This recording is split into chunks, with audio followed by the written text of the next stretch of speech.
We have, as speakers, we are thrilled to be joined by Professor Kristen Adams. Professor Adams is currently the William Reese Smith Jr. Professor of Law. She is also the director of Stetson's Dispute Resolution Board. Amongst her many roles, she is the current chair of the board for Gulf Coast Legal Services. Her scholarship and teaching focus on the UCC, commercial transactions, and law and poetry. Joining Professor Adams as a speaker is Assistant Dean for the Office of Career and Professional Development, Kathy Martin. Dean Martin oversees the Department of Career and Professional Development here at Stetson College of Law. She has held positions at the professional, senior executive, and consulting level in human resources, organizational development, performance management, in a range of enterprises from small business and startup to global and Fortune 500 companies alike. Before we begin, a reminder and a thanks to our very gracious sponsors, Holland and Knight, Baker McKenzie, and Quarles and Brady.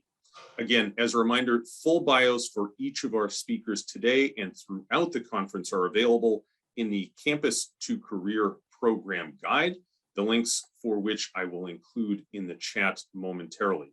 At this point, and without further ado, I can't believe you said that, Professor Adams, Dean Martin. Thank you so much, Ryan. I'm really excited to have this conversation this afternoon with one of my very, very favorite collaborators. I love working with Dean Martin and always feel that I learn so much from her. So I'm excited to be here this afternoon. We're looking forward to having a conversation that will, we hope, leave you feeling as though you have some significant tools for handling high stakes conversations. Speaking of which, what then is a high stakes conversation?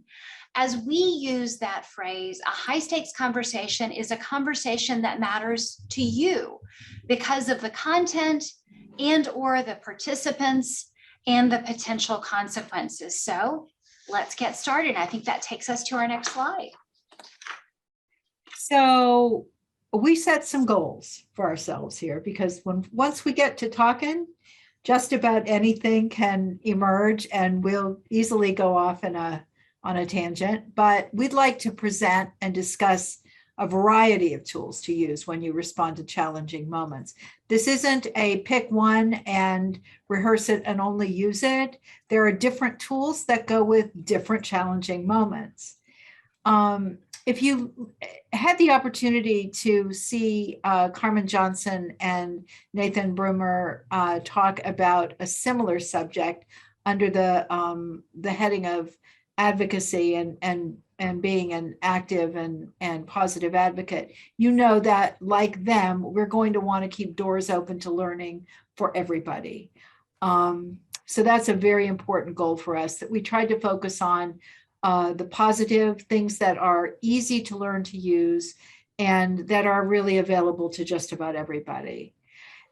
And the third thing is safety.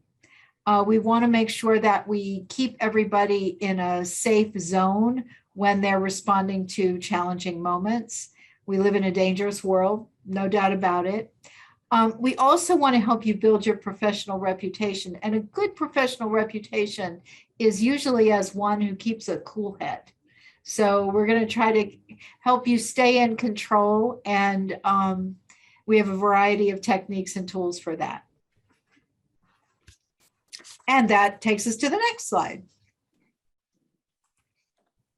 So as we worked on the list of tools to present, we tried to make sure that they were versatile enough that you might use them in a number of different places.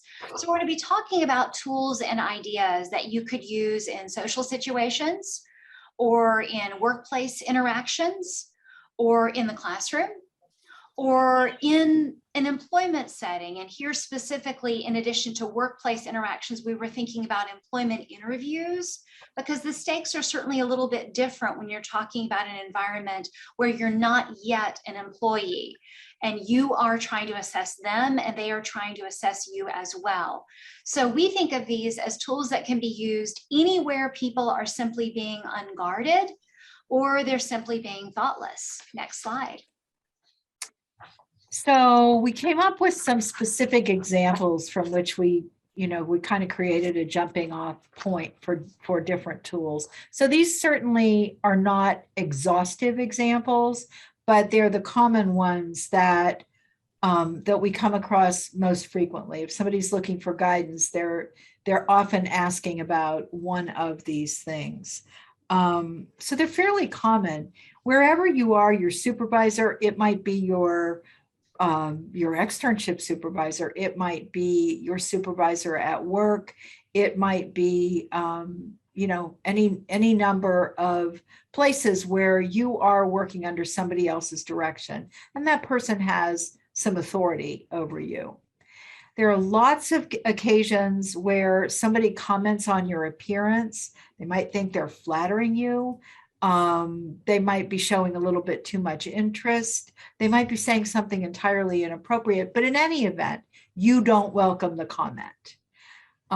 You might be in an interview. Oh, you'd be amazed at how many times this comes up. You're asked about your plans for starting a family. And I guess I'll kind of say here, I know a lot of folks like to use the phrase or the declarative that would be an illegal question. But if it is asked of every single applicant, it might not be. You can't make that assumption, and you do have some decisions to make if it's asked of you and you don't want to answer it. A person in authority generalizes about a group of people in a way that troubles you. It doesn't have to be a direct supervisor. It might be somebody who you don't know very well, but you are aware that they are in authority. Could be a judge. It could be another attorney. It could be a supervising attorney. It could be, you're somebody who works at your spouse or partner's workplace, and you generally know who they are, but they say something about a group of people in a really troubling way. Or one of your friends confronts you about your opinion and they don't agree with you, and they create a challenge by being confrontational. So all of those are the kinds of examples that we thought of when we developed this workshop. So let's go on. Yeah.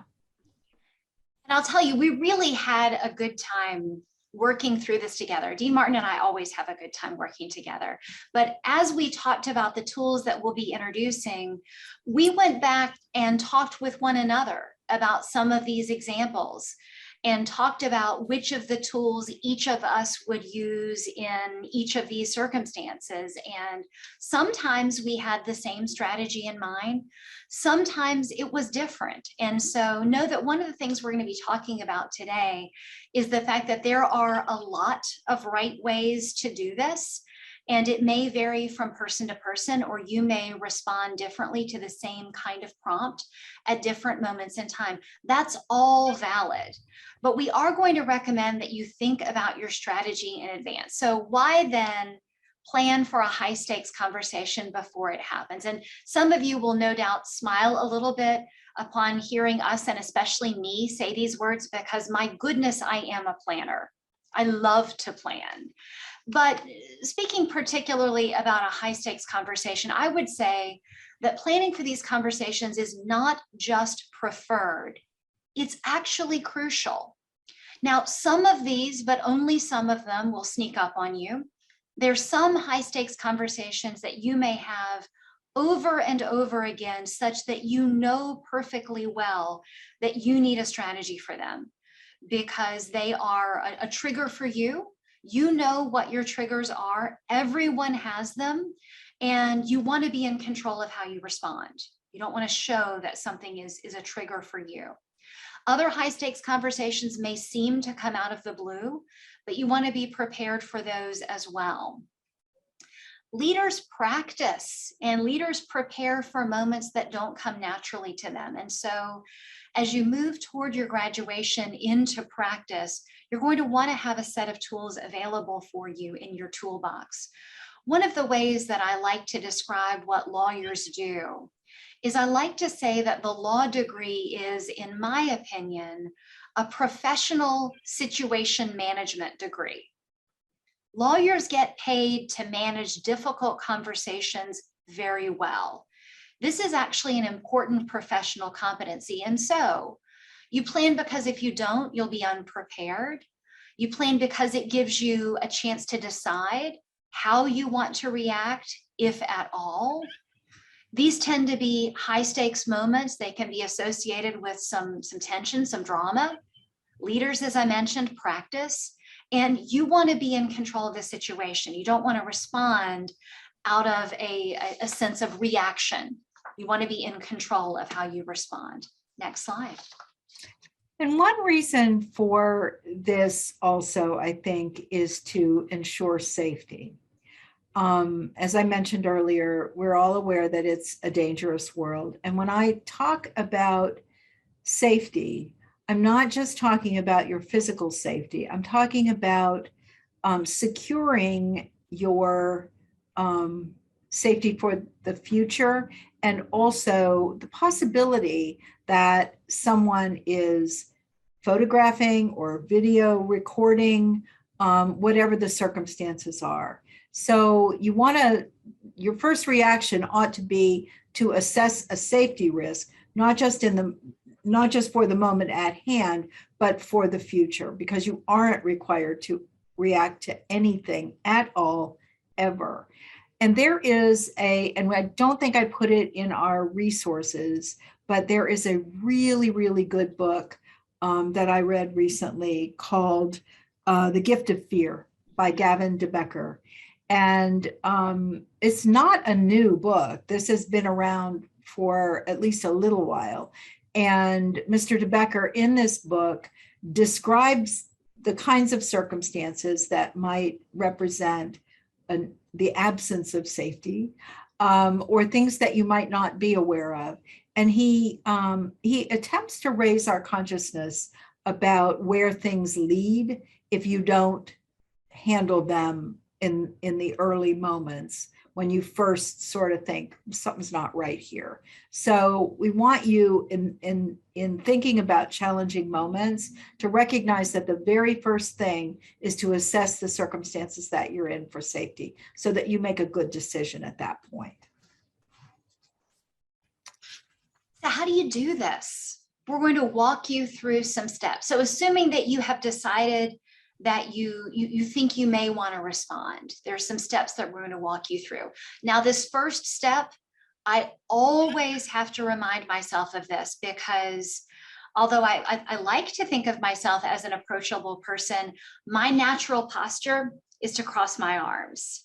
And so after you uncross your arms, silently repeat to yourself a couple of times, I am relaxed. That affirmation is important and it's powerful. When you tell yourself these things, you will believe that you are relaxed, and it will make a difference. So after you've done this, look down and put on what we call a neutral face. A neutral face is one without expression. That also means don't smile, don't smirk, don't roll your eyes, don't side eye, don't frown. Even though this may be tempting, they may feel automatic, take a moment and put on a neutral face. When you look back up, clear your throat and consciously loosen it. This is your signal, both to yourself and to some extent to the other person as well, to acknowledge that this is a serious moment. You're going back into a serious moment. And the reason we take this step one is that facial expressions, staring, tone of voice, body language are all significant weapons that should not be deployed without planning. Next slide. Step 2, think about and plan for the branches that you need to offer for the person who offended to climb down out of the tree that they find themselves in. This was something that a long ago supervisor said to me, do you need a branch to climb out of that tree? And I thought it was just a wonderful expression because I had gotten myself up into like high territory. So what we do for the other person under any circumstances that I can think of is to plan for some branches that you need to offer so that they can get out of the tree with a certain amount of self-respect. There really isn't any need or benefit to cornering somebody. So the branches are for the benefit of both you and the other individual. The kind of branches that I'm talking about are grace. Give them some grace, be gracious, and think about how you would be if you had made a mistake and a bad one like this. Understand the circumstances that might have led to the need for a do-over. Diplomacy is good for both parties in an interaction like this. You can still disagree, but you may need to offer diplomacy in order for both of you to get in the right position. Just plain goodwill, just the kind of goodwill that you give another human, and the advantage of learning from the experience. And that should be for all the parties involved. Your objective here is to allow everybody in the room, however big a room it is, to say they're sorry, that they've learned something, or that they don't see the problem yet, almost no matter what the circumstances are. So I want to pause on that a little bit more before we go into the third step, because nope, you were on the right slide. Thank you. Some of you are probably thinking, sorry about that confusing signal. Some of you are probably thinking, why would I do that? Why would I give someone who has just offended me the chance to explain? This is not a win-lose situation. At least you don't want it to be. And I want to explain that because, again, that statement may have taken some of you by surprise. Remember how we described our goals for this session. Our goals are not only to present and discuss a variety of tools to use when responding to challenging moments, but to keep the doors to learning open for everyone while staying safe and building your professional reputation. And in step 3, you start to think about which of the tools we're about to introduce you might want to deploy in this particular moment. Understanding there is no one right way. There are many right ways to respond. The goal should be for you to be able to move forward and take as many people with you as possible in a productive way and stop the behavior and process if possible. This is not a competition. You don't have to perform. Next slide. So the first tool actually has a name. We think of it as deflection or changing the subject. And the advantage of using deflection or changing the subject is that it provides some time for you to follow up later. If this is something that you think you're going to want to kind of give some time and space before you turn around and say, now, how am I going to talk? Who am I going to talk to? How am I going to talk to them? What am I going to say? It's kind of for when you don't feel comfortable engaging in the moment. This is particularly good if it's a classroom where there's an imbalance of power and you may need some time to think about what you really want to say and what you think the solution set might be. And last, when you think the speaker might be baiting you and trying to start an argument. You need kind of at that point to have a script. I remember I grew up in Pittsburgh. I don't know if anybody on the call is from Pittsburgh, but Pittsburgh can be a very confrontational kind of place. And there is sort of a code that my friends or acquaintances and I would have when we wanted to change the subject on somebody or something or somebody we just met. Pittsburgh had a baseball team called the Pirates, which also went by the Buccaneers. So this works as well in Pittsburgh as it does in Tampa. How about them Bucks? Let's just change the subject, like really take a hard left turn and everybody will know what you're doing, but do it anyway. How about them Bucks? You just change the subject, and believe me, there will be somebody nearby who will pick up on it, and you will get away from whatever the challenge was of the moment. You can also say, I just thought of something, and say a thing you just thought of. It would be good to have one or two things prepared for when these kinds of things happen. I just thought of something. I left the dishwasher running. I need to run over here and get a scarf. I'm cold, something like that. But, I just thought of something. Also, before you continue, can I ask a question from the earlier slide? Good for a classroom. No, not the slide, Ryan. It was an example. There you go. Stay there. You go back to something earlier that was on the table. Ask a silly question, a good question, no question at all. Just, can I go back to something we were talking about earlier? Oh, I know, I forgot to tell you something. Change of subject, a thing you forgot to say. I was going to give you that recipe for scrambled eggs, whatever. Or just plain out, I thought that is what you just said. Could we change the subject? And then change the subject to something else that you'd rather talk about. Those are gentle reminders that, whatever the person said in the conversation may not be appropriate, without saying, that wasn't appropriate. You're trying to help. I've actually had friends do this with me. Over the years, I can think of time and time again when my friend Sharon probably pulled me out of a conversational ditch. And I hopefully I've gotten better as the result of that. Okay, it's time now. There you go. So with this next slide, you are more overtly calling attention to the fact that something has happened. So rather than changing the subject, this time the tool is to stay on the subject and speak up. Again, you've uncrossed your arms, you've put on your neutral face, and you've said something like this. Okay, some people might be offended by that. Or I know you realize some people would be offended by that. By the way, either of these first two examples opens the door for you to come back and say later on, people like me, for example, that was pretty close to the line for me. Or you could say, hey, that thing you just said, want to make that one a rough draft because that was pretty rough.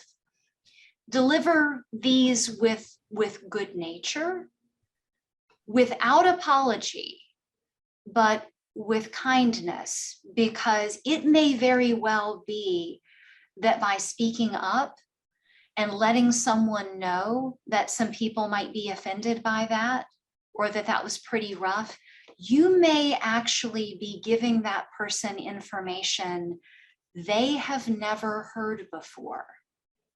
And you may thus be teaching them something really important. Next slide. This one is probably going to build some conversation. We left some time, we left a fair amount of space and time for questions or your specific concerns or specific ideas or reactions here. But this is one I don't hear, unfortunately, infrequently. We built this around this particular slide around the question of interview questions.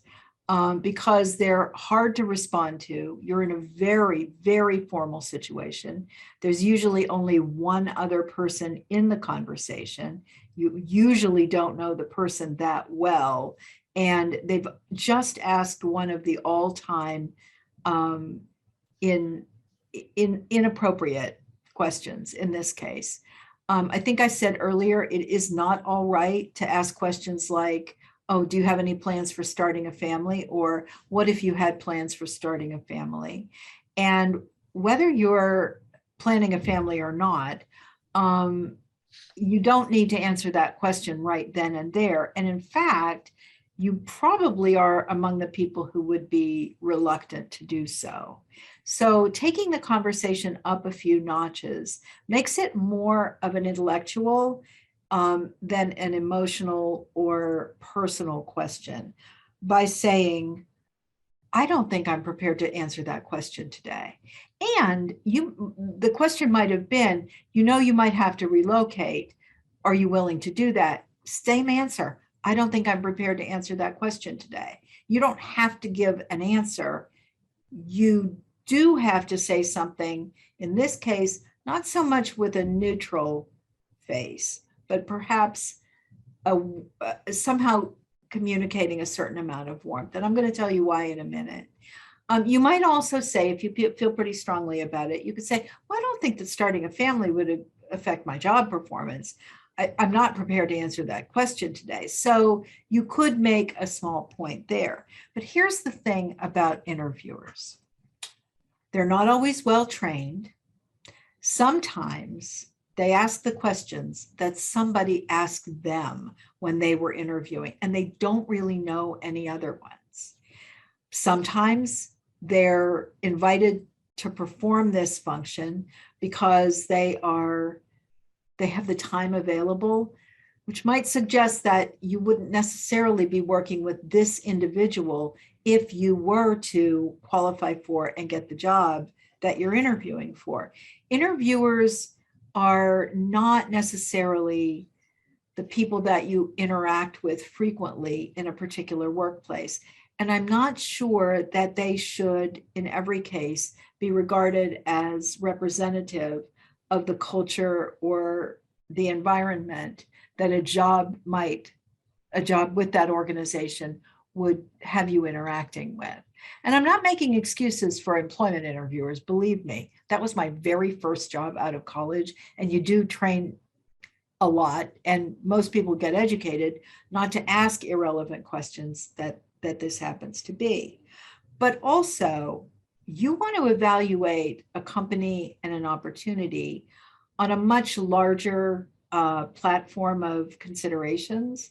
And I don't think I would want to be anything but diplomatic in a situation like this until you know that you don't want to work in a particular place and can enumerate a lot of reasons. Jobs are pretty important, and it is entirely possible that you would locate one that happens to have a pretty poor interviewer that asks dumb questions. I wouldn't judge the company. I might judge the individual. So whatever you say in response to questions like that, you can vary the facial expression and maybe express a little bit of warmth, because you do at least want to get to the next interview or the next level of that opportunity and make your decision much later in the process. So this involves postponing your whole reaction. Taking the conversation up a few notches essentially postpones your reaction. Does that make sense? Okay, next slide. The next tool involves using your feet rather than your voice. Remember, just because you are never required to respond to anything ever does not mean you have to stay in the conversation. So after you have assessed your options, sometimes you determine that you want to leave. So just leave, say nothing, because some situations happen simply to inform your decisions as to whether you even want to continue being involved with a certain friend group, employer, or organization. You can excuse yourself politely and just depart the scene.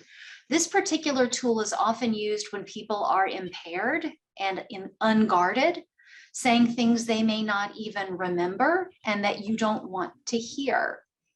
This can also be a very useful tool where you're in a situation where you think you might be recorded with a cell phone or another device.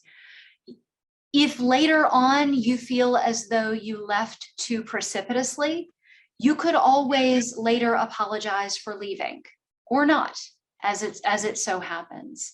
But again, one option is just to leave the scene. Next slide. Let me add something to that particular example. And it involves, if you are in a situation that is a little bit more formal, looking at your watch and going, oh no, I have to be someplace. I'm sorry. And then you scoot. There are lots of ways to leave without just turning on your heel. And what Professor Adams said about just like literally just leaving, if you think you're being not just recorded, but if you think you're being witnessed. And I think that's, by somebody who's likely to report on the circumstances, or somebody who is paying a little bit too close attention. Just leaving can sometimes be simply a matter of, excuse me, I have to go now, and then just go. Sorry. Ryan, would you take us one slide back, please? Thank you so much. This one is mine. Sorry. Expressing curiosity instead of judgment. This is actually easier for some of us that have the Myers-Briggs ENTP personality type. I am more curious than judgmental. It is my natural, I guess, first choice is to express curiosity. Like, why did this happen? The most important thing for me is to understand why. So I come out often with, now, why would that have happened? Or what are we doing here? Or why did you say that? More often than, oh my, did you really just say that? So my first advice here is, whenever something happens, is to give yourself a long pause, like put some space out there. And then you might even say, think about that for a minute. Tell me, what did you just say? Negotiating yourself into the position of honestly wondering where the other person is coming from. Really and truly, why would you say that? I'm curious about why you say that. I know of a lot of people who don't fit that generalization, or who don't feel that way, who would disagree with that, not necessarily implying that you do. Although you could say, I'm curious about why you say that. I completely disagree, but let's start with why you think that's true.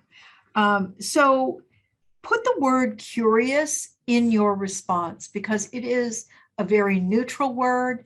It is a very powerful word. It describes yourself, not the other person. And it changes the tone of the conversation that you're having. It isn't confrontational to be curious. And it's not the other person that you're saying is curious. It's you. You're making an allegation about yourself.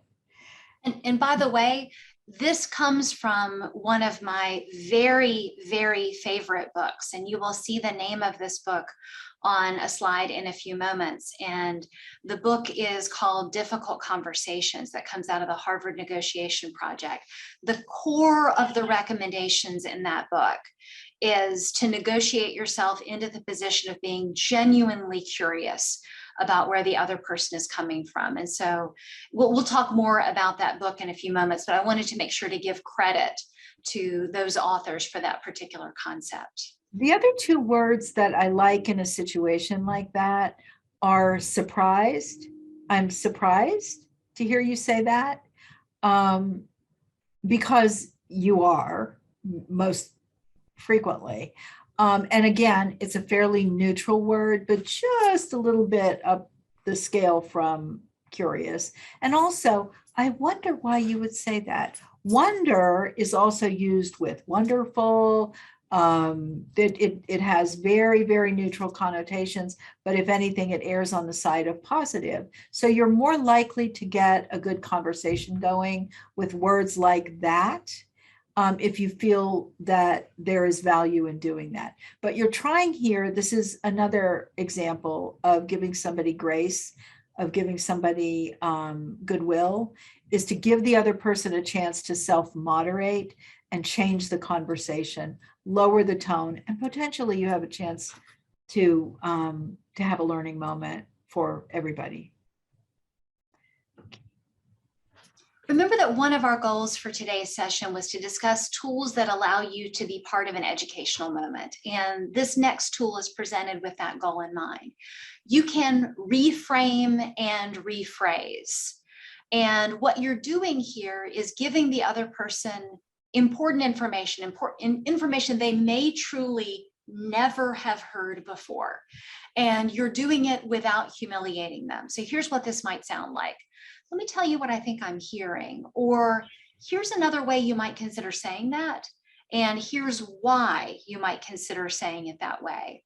This approach does not assume the other person was acting in bad faith. And it does provide the opportunity to educate, again, to share with that person really important information that they may never have heard before.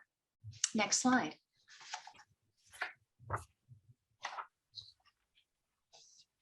Raise the bar for your whole group. It's really interesting that this continues to happen. And not so very long ago, Professor Adams and I were working on a different project. And as we were moving along the continuum of planning and brainstorming and getting ready, we decided that we couldn't call it what we had originally planned to call it, because words are falling out of our vernacular, and usually for a lot of good reasons. And so it's a thing that we can say to our group, or in my case, a group of peers in my department, can we just agree not to use these words anymore? Maybe just avoid them as a practice. It's not uncool to just not want to use old-fashioned words for things that are being revisited, revised, refreshed.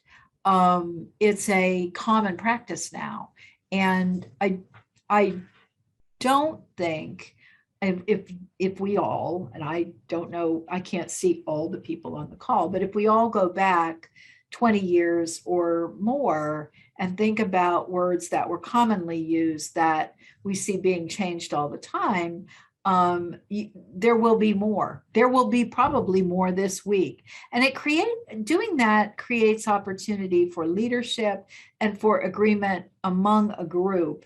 So if you start by not using the words just in this one group, then it may be that it will translate into broader practice and we'll be able to advance a little bit in general. The education process changes us. And I think that we're all being constantly awakened to a number of things that we really didn't know, realize, or internalize or digest in the past. I know that just not using the words, and I have a few that I've just eliminated recently. And I feel better for, eliminating them. So I think that raising the bar for the whole group is a good idea. And I think that it helps to be the one who spoke up. It'll kind of make you feel better. And even if they side eye you for a few minutes, if you can gain agreement, it's a step forward. Indeed, Martin, I've been on the receiving end as well of having someone say to me, that word's really fallen out of the vernacular. Let's pick another one. And I felt cared about. I appreciated that the person cared enough about me to want me to know that there was a better way to express what I was trying to say. Joanne Burnett, if anybody has worked with Joanne Burnett, she'll stop you in mid-sentence and say, "You want to try a different word?" Absolutely. Very powerful, very helpful too. Yes, it is. Next slide. So this slide presents some other good and ambiguous words, and that may surprise you. How can it be good for a word to be ambiguous? That's actually the strength of the words on this list. They can be used in a lot of different contexts, including responding to something a person has just said to you that was unwelcome. I have a personal favorite on this list. I put on my neutral face, say, "Wow," and stop talking. And one of the strengths of this approach for me is that it gives me time to think. And so that's this is one of my go-tos. And I can just tell you that it hasn't been that long ago that when we were planning this, I I turned to Professor Adams and I said, okay, so you say wow a lot. Do you mean every single time you say wow, it's intended to be ambiguous? Like, should I be taking some, should I be asking, does that mean good wow or bad wow? Like, do you always mean that? And she said, no, it really is ambiguous. Sometimes she says it when she means like, wow, but it's, and that's what's good about ambiguous words. Astonishing. That's astonishing. I'm good at really, or yikes, troubling, or how unusual, but you really are trying to buy some time to think. So let's turn to some resources on the next slide. And I think we should add The Gift of Fear to this list. Yes. These are treasured books, quite frankly, for both of us.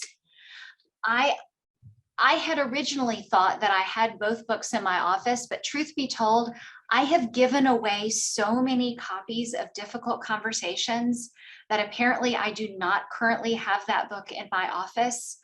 I have reread that one over and over and over again. So that one really approaches these topics, I would say, at more of an intellectual level, as it would as something that's written out of the Harvard Negotiation Project.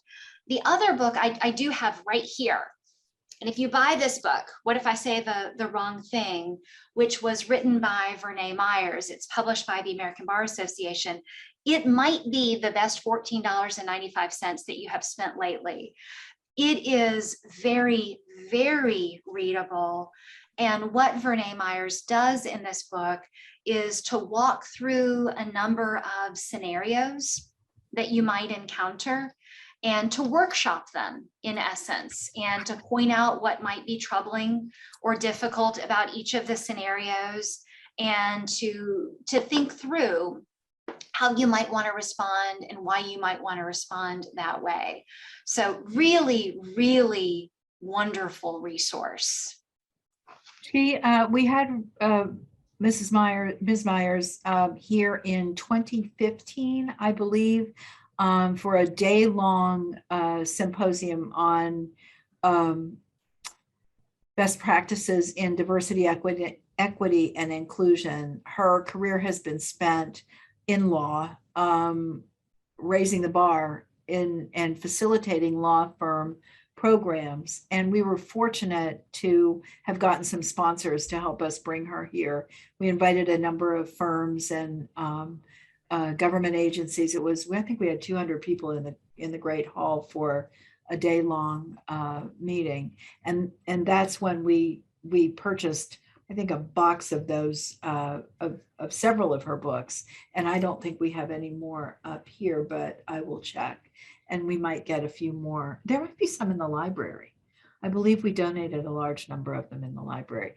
It is good for every single purpose. So that is as much time as we have planned to do the talking. Ryan, if you could close the share screen and let's go up to gallery view. I'm sure that we have some questions.